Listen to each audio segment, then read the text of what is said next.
मेरा नाम है अमी गणात्रा। मैंने इंजीनियरिंग करा हुआ है कंप्यूटर साइंस में, उसके बाद MBA करा IIM अहमदाबाद से। 15 वर्ष जॉब करा, 4 कॉन्टिनेंट्स में रही, बहुत सारे देशों में काम किया। और 2020 में जब मैं वापस भारत आई तो फिर जो पढ़ा था उस पर लिखने का अवसर मिला। तो महाभारत अनरावल्ड करके जो पहली पुस्तक है वो लिखी, बहुत अच्छा रिस्पॉन्स रहा, सबने बहुत सराहा। उसके पश्चात रामायण अनरावल्ड लिखी। महाभारत से जो हमारी यंग जनरेशन है वो क्या सीख सकती है, इन द सेंस कि अभी तक जो लोग हैं उनके माइंड में क्या इमेज बनी हुई है महाभारत की, और आपने जब ये लिखा और संस्कृत में आपने इसका अध्ययन किया तो ऐसा आपने क्या अलग देखा जो कि प्री कंसीव नोशंस है लोगों के, उससे बिल्कुल ही अलग है? कुछ एग्जांपल्स आप देना चाहेंगे? ठीक है, तो सबसे पहला मैं प्रश्न पूछती हूँ, महाभारत का युद्ध है वो क्यों हुआ? एनीबडी जो भी बोलना चाहते हैं हाथ ऊपर करो और माइक लेकर के बोल दो। हाँ, माइक दे दो उनको। वाणी की निर्लज्जता। हाँ, जैसे द्रौपदी ने कहा था, क्या कहा था? अंधे का पुत्र अंधा। बहुत बढ़िया। द्रौपदी ने कहा अंधे का पुत्र अंधा, इसीलिए दुर्योधन के ईगो को लग गई, अहंकार चुभ गया और उसके बाद युद्ध हुआ। अगर ये बात सही है तो मुझे एक बात बताओ, लाक्षागृह में जब पांडवों को और कुंती उनके माताजी के साथ जब जलाने का प्रयत्न हुआ तब तो द्रौपदी थी ही नहीं। तो क्यों प्रयत्न किया था दुर्योधन ने?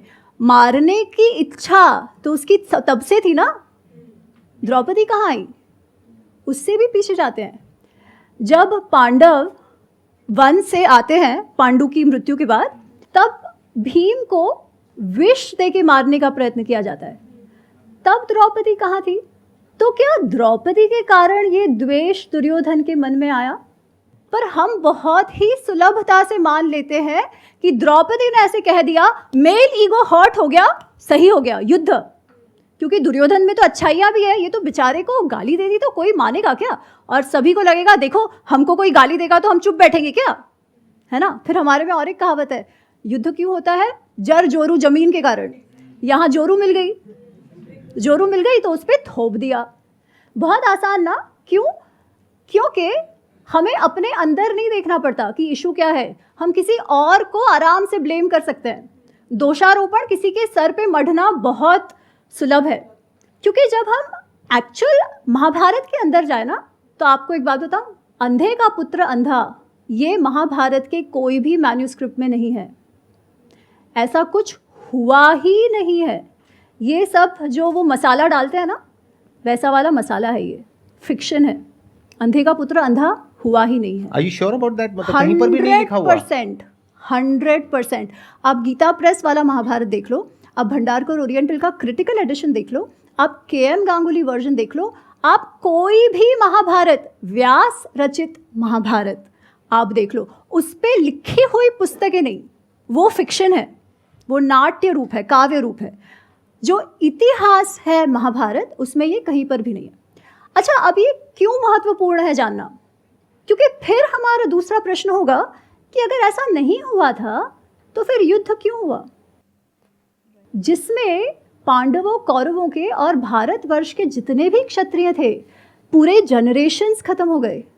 दादा, बाप, बेटा, 3 जनरेशन्स जो क्षत्रियों के थे वो नष्ट हो गए। इतना बड़ा वो युद्ध हुआ। ये युद्ध क्यों हुआ? पांडवों ने वनवास भी मान लिया कि 13 वर्ष वनवास जाना है। 13 वर्ष वनवास हुआ, उसके बाद नेगोशिएशंस फिर से शुरू हुए। जब नेगोशिएशन शुरू हुए तो पांडवों ने, युधिष्ठिर ने यहाँ तक कहा कि कुटुंब में, परिवार में युद्ध नहीं होना चाहिए, क्योंकि युद्ध जो है ना वो लास्ट रिजॉर्ट होता है ना। युद्ध में किसी भी, दोनों तरफ की हानियाँ होती है, इसलिए युद्ध नहीं होना चाहिए। तो आप हमें इंद्रप्रस्थ मत दो, आपके पास रखो, हमें केवल 5 गांव दे दो जिससे हमारी रोजी रोटी चलती रहे। दुर्योधन कहता है, सुई का टोक होता है ना, उतनी भी भूमि में नहीं दूंगा। क्यों? क्योंकि मैं इनके साथ जीना ही नहीं चाहता। इतना अधिक मात्सर्य भाव, जलसी जिसे कहते हैं ना, जलसी और अहंकार, इनके साथ जीना नहीं चाहता। तो मेरे अहंकार के लिए मैंने इतने जनरेशन्स को नष्ट करवा दिया। तो फिर इससे हमारा की टेक अवे क्या है?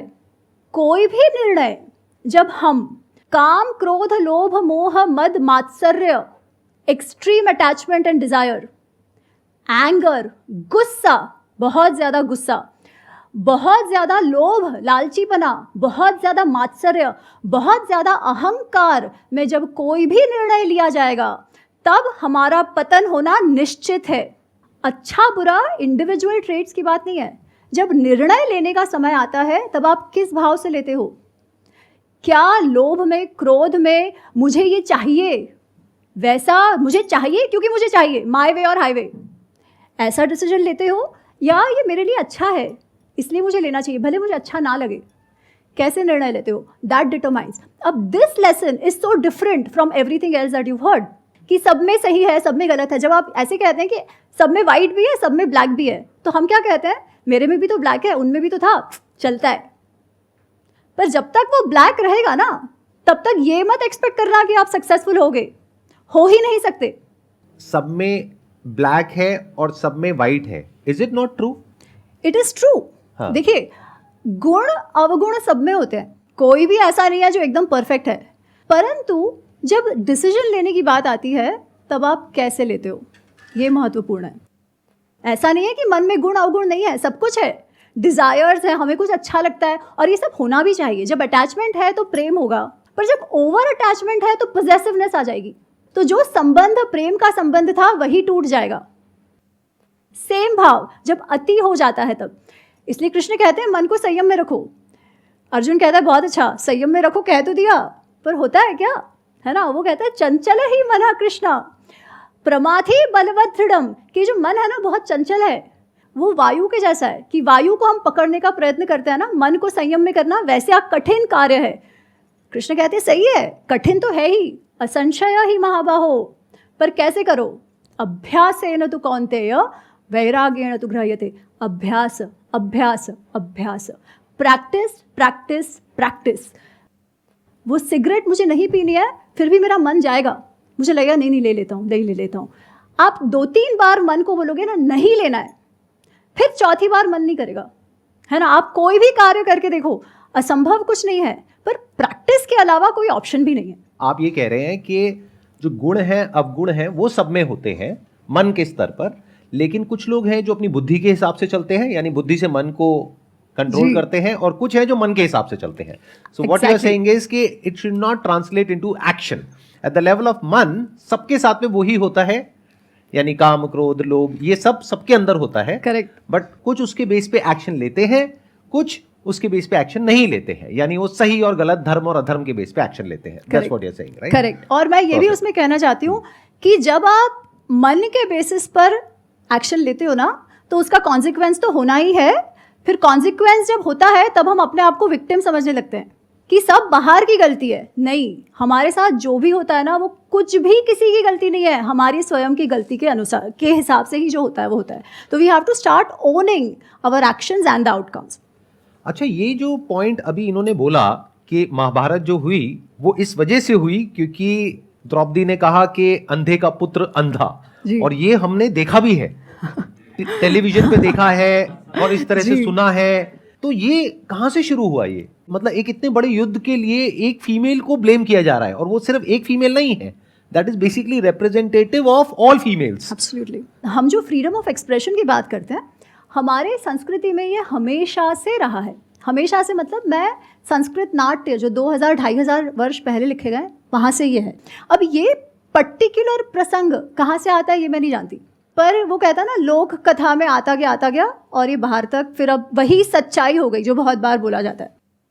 जब भी कुछ काव्य लिखे गए तब उसमें जो हमारे नाट्यकार थे वो क्रिएटिव लिबर्टी तब से लेते हैं, क्योंकि पर्पस अलग है। पर्पस है रस, पर्पस है एंटरटेनमेंट, साथ साथ थोड़ा सा आप लेसन्स भी दे दो, पर वो क्रिएटिव लिबर्टी हमेशा से रहा है। हुआ क्या कि वो इतना सुंदर होता था कि वो क्रिएटिव लिबर्टी जो है वो ही सत्य हो गया।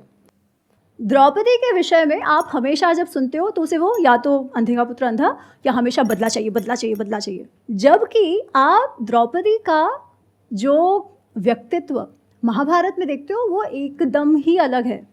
She is one of the most graceful ladies that can ever be. तो एक प्रसंग आता है महाभारत में जो वन पर्व में है, इसको कहते हैं द्रौपदी सत्यभामा संवाद। द्रौपदी सत्यभामा संवाद में ऐसा होता है कि वनवास में है पांडव, द्रौपदी और सब, और कृष्ण सत्यभामा उनसे मिलने आते हैं। तो वो जब उनसे मिलने आते हैं तो पहले तो कुछ कुछ बात चलती है, जो पुरुष हैं वो अपनी बातें करते हैं और द्रौपदी और सत्यभामा बात कर रहे हैं। सत्यभामा द्रौपदी से पूछती हैं, तुम्हारा मुझे वशीकरण मंत्र चाहिए, तुम्हारे पास वो कौन सा वशीकरण मंत्र है? वशीकरण मंत्र मतलब ऐसे हिप्नोटाइज कर देना, मुझे वो मंत्र बताओ। द्रौपदी कहते क्या हुआ? वो कहती है कि ये जो 5 पांडव है वो नित्य ही तुम्हारा चेहरा देखते रहते हैं, तुम कहती हो वो कर देते हैं, जो तुम चाहती हो वो सभी पांडव करते हैं, ये 5 पांडव तुम्हारे वश में है, तो मुझे बताओ तुम्हारे पास कौन सा वशीकरण मंत्र है? द्रौपदी कहती है, सत्या कोई वशीकरण मंत्र नहीं है, पर तुम्हारी बात सच है कि मुझे पांडव बहुत मान सम्मान देते हैं, मुझसे बहुत प्रेम करते हैं। उसका कारण है मैं अपना जीवन कैसे जीती हूँ। और द्रौपदी जब लोग वो इंद्रप्रस्थ की जब महारानी थी तब अपने रोल का वर्णन करती है। It is one of the most beautiful chapters of Mahabharata. Unfortunately इसके विषय में बात नहीं होती। वो कहती है मैं सबसे पहले उठ जाती हूँ, जो भी कार्य राजमहल के अंदर होता है, क्योंकि बहुत सारे लोग, लाखों की संख्या में लोग खाने पीने आते थे, उन सब के लिए हजारों की संख्या में सेवक सेविकाएं होती थी। वो कहती है उन सब का नाम मैं जानती थी, वो सब ने कितना कार्य किया है वो मैं जानती थी, उन्होंने खाया पिया है कि नहीं वो भी मैं जानती थी। वो कहती है युधिष्ठिर जब यात्रा पे जाते हैं तब उनके साथ कितने घोड़े, कितने हाथी, कितना वेल्थ, गिफ्ट्स वगैरह जो जाते हैं दूसरे राजाओं के लिए, वो कितना गया वो और किसी को नहीं मालूम, एको अहम अपि वेद्मि, केवल मैं ही जानती हूँ। वो कहती है इंद्रप्रस्थ की जो तिजोरी है ना, जो खजाना है, जो वेल्थ है, वो ऐसी है कि किसी को मालूम ही नहीं, इतनी पूरी समुद्र जितना रत्न उसमें भरे हुए हैं, पर क्या आया क्या गया, पूरा transparency of the treasury, she says, मेरे अलावा किसी को भी नहीं है। आप सोचो उस स्त्री पर कितना विश्वास था पांडवों का कि finances of the kingdom is what she knows. और मेरा काम मैं इतनी निष्ठापूर्वक निभाती थी तब भी, while taking care of my family members, बच्चा, सासू, एवरीबडी। इसीलिए पांडव मुझे इतना भाव देते हैं। This is the character of a lady in इतिहास। ऐसी स्त्री को हम बिचारी कहते हैं। ऐसे समाज को जहाँ स्त्री को इतना स्टेटस मिला हुआ है, जहाँ फिनेंसेस भी वो देखती है, उस समाज को हम स्त्री द्वेषी कहते हैं। और इतिहास ना जानने के कारण हम हमारे ही समाज को कैसा समझने लगे हैं, उसका उदाहरण आपके सामने है। इसीलिए इतिहास को इतिहास के रूप में जानना अत्यंत आवश्यक है और बिल्कुल भी कठिन नहीं है। ये सारी पुस्तकें हैं, केवल हमें उन्हें पढ़ना है और हमारे इतिहास को, हमारे अपने आप को जानना है। हम जैसे सीता और द्रौपदी की बात करते हैं, संदीप सर के मैंने 3-4 वीडियोस देखे थे एंड मतलब पिछले 3 साल से मेरी खुद की लाइफ में वो चल रहा था कि मेरी लव मैरिज थी, 8 साल के बाद हमारी शादी हुई थी, पर मेरे हस्बैंड को ब्रेन हैमरेज हो गया 2020 में और अभी भी वो पैरालिसिस ही है उनको। तो जैसे सीता और द्रौपदी 2 कैरेक्टर्स हमारे दिमाग में रहते हैं। और मैं भी हिस्ट्री की स्टूडेंट थी, LSR से पास्ड आउट थी, मेरा खुद का NGO है। और क्योंकि कहते हैं जो काम आप करते हैं बाहर, वही काम आपके घर में आ जाता है। मैं विकलांग बच्चों के लिए काम करती थी और वही विकलांगता मेरे घर में आ गई। तो मेरा क्वेश्चन आपसे ये है, जैसे जब ये सब कुछ होता है तो आपकी फैमिलीज़ बहुत आसानी से आपको छोड़ के चली जाती हैं, जैसे आपने कहा कि कर्मा है ना। जब हम कर्म की बात कर रहे हैं, हम ऐसा कैसे सोच सकते हैं कि हमें इस एज में ये हमारे कर्मों का फल है, क्योंकि मुझे इस जन्म में ऐसा कुछ कर्म याद नहीं आता है कि मैंने ऐसा कुछ किया हो। और मेरा संदीप सर से भी एक क्वेश्चन है कि जैसे आप मोटिवेटेड रहने की बात करते हैं, it's been from last 3 years मैं कोशिश करती हूँ कि मोटिवेटेड रहूँ, और अब तो शायद ऐसी पारिवारिक स्थितियाँ हो जाती हैं जब मम्मी पापा कहते हैं कि उनको छोड़ दो, कब तक ऐसे चलेगा या कब तक ऐसी लाइफ रहेगी, क्योंकि मेरी एक छोटी बिटिया भी है। और ब्रेन हैमरेज के बाद ऐसा होता है कि वो शायद कभी रिकवरी नहीं होता है, क्योंकि स्ट्रोक में रिकवरी के चांसेस होते हैं, विदिन 6 months आप चल फिर सकते हैं, पर हैमरेज के बाद शायद ऐसी स्थिति होती है कि वो पैरालिसिस कभी रिकवर नहीं होता है। सीता अपने हक को छोड़ती है और वो देवी बन जाती है। मैंने अपने हक को छोड़ा, अभी हमारे इन लॉज वगैरह साथ नहीं रहते हैं। अगर द्रौपदी अपने हक की बात करती है तो ये बोला जाता है कि आप अपनी संपत्ति के लिए लड़ रहे हैं या आपने परिवार को तोड़ दिया, आपने विभाजन कर दिया। तो आपकी नज़र में, आपने इतना इतिहास पढ़ा है, आपने इतनी महाभारत रामायण बहुत सारी किताबें शायद आपने लिखी हैं, आपको क्या लगता है जीवन में आज के आधुनिक भारत में क्या सीता की भूमिका निभाना सही है या द्रौपदी की तरह अपने हक के लिए लड़ना सही है? अगर आप द्रौपदी बनते हैं, आप खुद भी बहुत मेंटल ब्रेक थ्रू से जाते हैं जो ऑलरेडी आपकी लाइफ में चल रहा है, और अगर आप सीता बनते हैं, आप सब कुछ छोड़ देते हैं, तो क्या उस लाइफ को बहुत लॉन्ग टर्म निभाना संभव है? सबसे पहले तो मैं आपसे कहना चाहूँगी कि आप में बहुत शक्ति है एंड आपके शक्ति को नमन है। जहाँ तक मैंने देखा है, कर्म ना बहुत ही कॉम्प्लेक्स सब्जेक्ट है। ऐसा नहीं है कि कल हो गया और आज उसका इफ़ेक्ट दिखता है। ऑल्सो जो हम देखते हैं, जिसे हम बुरा मानते हैं, वो ज़रूरी नहीं है कि बुरा है, उस टाइम फ्रेम के लिए तो है, but we don't know what's going on behind that, right. पर आपको एक बात बताती हूँ, द्रौपदी या सीता माँ, उन दोनों के ही जीवन में हक छोड़ा, हक रखा, ये सब नहीं है। तकलीफ़ें तो आई थी, जो नहीं आनी चाहिए थी वो भी आई थी, जो हम जितना देखते हैं दे डिडंट डिज़र्व, बट जो भी आया that is one thing that they did not lose, जिसके कारण हम दोनों को ही आज मानते हैं, that is the sense of कर्तव्य भाव and the sense of grace. Forget what stories we've heard. परिस्थिति कोई भी हो, क्योंकि परिस्थिति पे हमारा कंट्रोल है ही नहीं, है ना, बिल्कुल भी कंट्रोल नहीं है। अच्छा होता है, बुरा होता है, ऐसी चीज़ें हो जाती हैं जो कभी सोचा ही नहीं था। Who do we blame for it? We don't know. आपकी परिस्थिति में ऐसे देखती हूँ कि आपके पति जो हैं, उनके जीवन के जो भी कर्मफल जो भी होंगे, उनको आपके साथ मिलवाया ही इसीलिए है ताकि जो भी आपका जो सामर्थ्य है वो उनके जीवन के लिए काम आए। अच्छा, अब इसके आगे क्या करना है वो आप प्रेशराइज मत होकर मत करिए, बिकॉज आप पर आपकी बेटी का भी कर्तव्य भार है, ठीक है। इसलिए क्या करना है वो आपको निर्णय करना है, पर आपके साथ ऐसा हुआ उसमें आप किसी को दोष मत दीजिए। वो इसलिए हुआ है क्योंकि कहीं ना कहीं पहली बात तो है, ऋणानुबंधन की एक बात होती है जो मैं बहुत सीरियसली मानती हूँ। पिछले जन्मों का कहो, जो भी कहो, जिनके साथ जितना समय जिस परिस्थिति में निभाना होता है ना, वो निभाना ही पड़ता है। जहाँ तक वो ऋणानुबंधन है वो रहता है। जब वो ऋणानुबंधन खत्म हो जाए ना, तब आप कितना ही प्रयत्न करो वो नहीं रहता। I will also add something in it, क्योंकि ये सिर्फ आपकी प्रॉब्लम नहीं है, ये हमारी पूरी की पूरी सोसाइटी की प्रॉब्लम है। क्योंकि होता क्या है कि यहाँ पर सुपरस्टिशन बहुत ज़्यादा है, अंधविश्वास बहुत ज़्यादा है, हमारी सबकी नस नस में दौड़ रहा है। तो होता क्या है कि कहीं भी कुछ गलत होता है हमारे साथ में, तो हम कुछ ऐसी चीज़ों को ब्लेम करने लग जाते हैं जिसका दूर दूर तक उससे कोई कनेक्शन नहीं होता है। जैसे आपने जो कहा, मैं उसी बात को रिपीट कर रहा हूं। आपने क्या कहा कि मैं एनजीओ में काम करती थी जहां पर इस तरह के पेशेंट्स होते थे, और ये कहा जाता है, मुझे नहीं पता कौन कहता है ऐसा, बट जो भी कहते हैं कि जहां आप जिस तरह की सिचुएशंस में काम करते हो वैसे ही कुछ आपके साथ होने लग जाता है। ये सब बकवास है।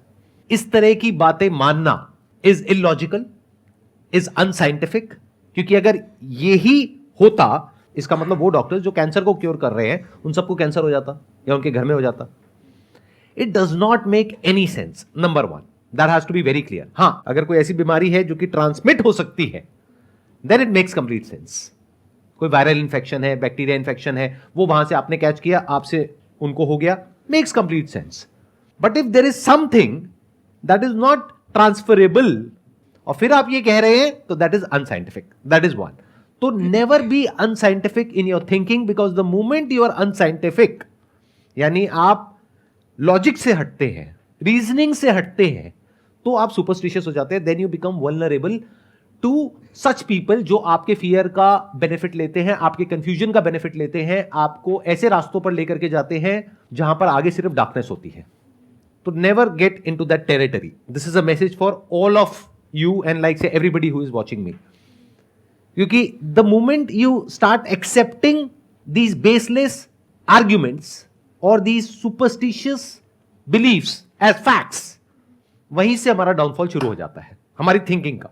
अब हमारी जो थिंकिंग है उसका कोई ग्राउंड ही नहीं है, इट्स लाइक अ बॉटमलेस पिट, वो गिरती जाएगी नीचे नीचे। That is one.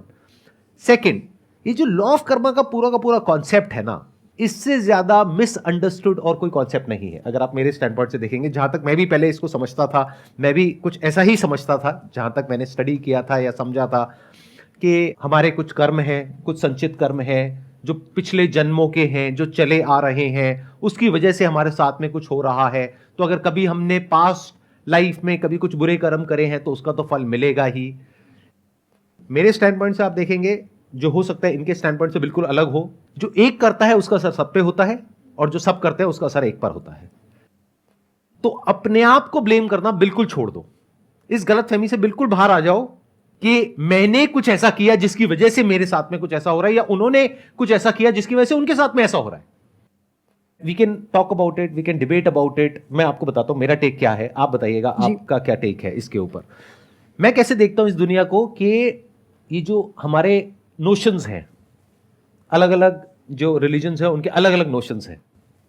तो मैं क्या कह रहा हूं, इन सबको अगर हम एक बार को हटा दें, जो भी लिखा हुआ है उसको हटा दें। मैं ये नहीं कह रहा वो लिखा हुआ गलत है, मैं ये कह रहा हूं कि हो सकता है हमारा इंटरप्रिटेशन गलत हो सकता है वो जैसे करके हो कि एज एन एग्जाम्पल के ऐसा होता है और उसका हमने अपने आप ही कुछ और मतलब निकाल लिया। तो मेरे हिसाब से लॉ ऑफ कर्मा क्या है, मेरे स्टैंड पॉइंट से अगर आप समझेंगे तो, कि जो एक करता है उसका असर सब पे होता है। यानी कि क्या, आज जिस जगह पर अभी हम बैठे हैं, Delhi, which is one of the most polluted cities in the world, यहां पर जो बच्चा पैदा हो रहा है, क्या वो उसके बुरे कर्म है जिसकी वजह से वो पैदा हो रहा है? क्योंकि उस बच्चे को पॉल्यूटेड एयर ब्रीथ करनी पड़ रही है, जिसकी वजह से उसको कुछ ऐसी बीमारियां हो गई है कि वो तड़प तड़प करके मर रहा है। किसकी वजह से? अपने पास्ट कर्म की वजह से? अरे नहीं, हमारी पूरी की पूरी सोसाइटी की वजह से, या पूरी ह्यूमैनिटी की वजह से, अगर और ब्रॉडली देखो तो। अब ये जो आर्ग्यूमेंट्स होते हैं ना, इसको हम बारीकी से नहीं देखते हैं, इस वजह से हम कंफ्यूज हो जाते हैं। और जैसे हम कंफ्यूज हो जाते हैं तो लोग आ जाते हैं हमको मिसगाइड करने के लिए, कि कुछ भी आपको बोलेंगे और फिर कहेंगे कि अच्छा ठीक है, आपको ये करना है, अब आपको वो करना है, ये कर्म कांड है, ये पहन लो, वो पहन लो, ये कर लो, वो कर लो, यहां चले जाओ, वहां चले जाओ, all that stuff, and then you are completely lost. जैसे बहुत सारे लोग ये समझते हैं कि जो भी हम करते हैं वो हमने कुछ किया होता है और एक बीज की तरह होता है जो हमने बोया, अब उसका फल मिल रहा है। तो जब सोसाइटी में कोई रेप होता है उसके लिए किसको ब्लेम करोगे? उस इंसान को जिसके साथ में वो हो रहा है, क्योंकि पुराने जन्मों में उसने कुछ किया है। अगर ये लॉ ऑफ कर्मा की आपकी थ्योरी है तो अगर किसी के साथ में कुछ गलत हो रहा है तो क्यों हो रहा है, उसके पीछे बहुत सारे रीजंस हैं, और वो रीजंस बहुत ही ऑब्वियस हैं। उसमें किसी मिस्टिकल बात को हमको बीच में घुसाने की जरूरत नहीं है। यानी कि वहां पे लॉ एंड ऑर्डर की प्रॉब्लम है, जो जस्टिस सिस्टम है उसकी प्रॉब्लम है, कि अगर कोई गलत करता है तो उसको सजा मिलने में 20 साल, 30 साल, 50 साल लग जाते हैं। तो लोगों के अंदर उसका डर नहीं है लीगल सिस्टम का। क्रिमिनल्स होते हैं वो बच करके निकल जाते हैं। जो उस बच्चे की अपब्रिंगिंग है, जिसने ऐसा कुछ गलत किया, उसकी अपब्रिंगिंग में प्रॉब्लम है, एजुकेशन सिस्टम में प्रॉब्लम है, तो हम इन सबको ठीक नहीं करेंगे। हम क्या करेंगे, इसका एक ओवर सिंप्लीफाइड आंसर उठा करके लोगों को दे देंगे, क्योंकि उसको समझाने में भी मेहनत नहीं है समझाने वाले को, और समझने वाले को भी अपना दिमाग नहीं लगाना है। ग्लोबल वार्मिंग किसकी वजह से हो रही है? किसी एक की वजह से हो रही है, हम सबकी वजह से हो रही है। Why don't we take responsibility? Humanity की वजह से हो रही है। अच्छा, ग्लोबल वार्मिंग की वजह से अगर कहीं पर बाढ़ आती है, मान लेते हैं दुनिया के किसी पार्ट में आती है, जो आएगी फ्यूचर में, और वहां पर लाखों लोग मर जाते हैं, क्या उन लाखों लोगों ने कुछ गलत कर्म करे हैं जिस वजह से वो मर गए हैं? Does that make any sense to you guys? तो हो क्या रहा है, अगर ध्यान से समझोगे, ध्यान से ऑब्जर्व करोगे, कि इस पूरे यूनिवर्स में कहीं पर भी अलग अलग कहीं कुछ है ही नहीं। Everything is inter related and interconnected. तो जो भी एक इंसान कुछ कर रहा है, उसका डायरेक्टली या इनडायरेक्टली असर पूरी सोसाइटी पे आ रहा है। आज अगर आप अपने बच्चे की जिस तरीके से अपब्रिंगिंग कर रहे हो, देखने में लग सकता है कि उसका असर वहीं तक है, बट वो बच्चा आगे जाएगा सोसाइटी में, वो हो सकता है टीचर बनेगा या इंजीनियर बनेगा, डॉक्टर बनेगा, क्या उसका असर और आगे नहीं आएगा? अगर उसके अंदर एंगर है तो क्या वो एंगर, फ्रस्ट्रेशन या जो भी प्रॉब्लम्स है वो आगे ट्रांसफर नहीं हो जाएगी? तो क्या एक का असर सब पे नहीं आ रहा है? एक चेन नहीं बन रही है पूरी की पूरी? Can't we see that? Isn't it obvious? हम क्या करते हैं, इसका एक ओवर सिंप्लीफिकेशन निकाल देते हैं कि एक बच्चा है, उसने मान लो गुटखा खाने का डिसीजन लिया, तो उस बच्चे की गलती है। बच्चा मतलब 15-16 साल का, जहां पर यूजुअली ये सब चीजें शुरू होती है। अच्छा, उसकी गलती है सच में? क्या उसके अंदर इतनी बुद्धि है कि वो ये समझ पाए कि इसकी वजह से क्या होने वाला है आने वाले 20 साल बाद? तो क्या हम पूरा ब्लेम उस पर डाल सकते हैं, उसके कर्मों पर डाल सकते हैं? या फिर हम है सोसाइटी जहां पर के इस तरह की एड्स कर रहे हैं वो लोग जो आपके हीरो हैं, जिनके लिए आप लड़ने मरने कटने को तैयार हो जाते हो, जिनके बारे में अगर मैंने नाम ले दिया तो आप लोग आकर के मुझे ही उल्टा बोलने लग जाओगे, जिनके बारे में आप कुछ सुन नहीं सकते हो, आपके सो कॉल्ड हीरो, वो जाकर के ऐसी चीजों की ऐड कर रहे हैं। तो क्या उस बच्चे को जो कैंसर हो रहा है वो उस गुटखा कंपनी की वजह से हो रहा है? या आपकी वजह से हो रहा है, हमारी सबकी वजह से हो रहा है, क्योंकि हम चाहें तो बहुत कुछ कर सकते हैं लेकिन कुछ करते नहीं है।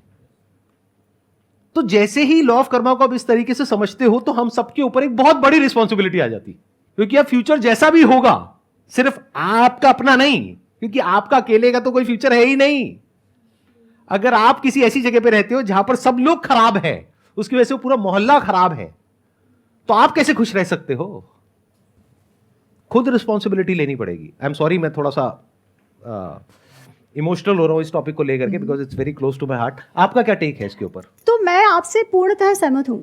केवल मैं एक चीज़ और कहना चाह रही हूँ, टेकिंग योर गुड का एग्जाम्पल। ऑफकोर्स कर्म पर्सनल लेवल पे होता है और कलेक्टिव लेवल पे होता है, और इवन जब मैंने आपको सबसे पहले वही कहा कि अपने साथ जो हुआ हो ना, उसमें we don't have to over think कि अरे मेरे कौन से कर्म थे, because we will never know. आपको कभी पता ही नहीं चलेगा कि अरे वो किया वैसे हुआ, नहीं। परंतु ये बात भी बिल्कुल नहीं भूलनी चाहिए कि कोई भी कारण सर, कितनी भी बेवकूफ़ी के कारण, अगर वो 16 वर्ष का बच्चा गुटखा खाता है और उसके माँ बाप उसे नहीं रोकते हैं तो उसका कॉन्सिक्वेंस तो उसे भुगतना ही पड़ेगा। So while we have to have a social consciousness, individual responsibilities can not be forgotten. ठीक है, आपके निर्णय का जो आउटकम होता है वो भी दुनिया भर पे नहीं थोप सकते। दुनिया पे तो असर होगी, बिकॉज एक का असर सब पे होता है, सबका असर एक पे 100%। पर आपके साथ जो हो भी रहा है या होगा, उसका कॉन्सिक्वेंस और आउटकम आप आउटसोर्स नहीं कर सकते। Few things are in your control, few things are not in your control. तो जहां पे कंट्रोल नहीं है, हाँ, वहां पे हमें रिस्पॉन्सिबिलिटी भी नहीं लेनी मैं है। आपको वही कह रही हूँ, पर जहां पे कंट्रोल है वहां पे लेनी वहां पे तो लेनी ही पड़ेगी ना। Exactly. Let's give big round of applause for her. Thank you so much ji यहाँ पर आने के लिए। It was pleasure meeting you, pleasure talking to you. Thank you for sharing your knowledge. Sandeep ji.